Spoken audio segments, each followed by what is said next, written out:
Meaning of Frenchman. Frenchman.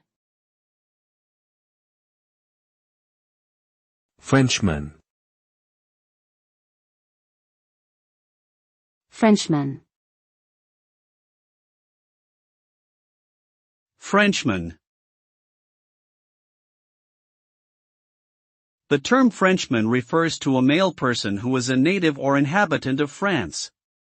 It is commonly used as a noun to refer to French men in general.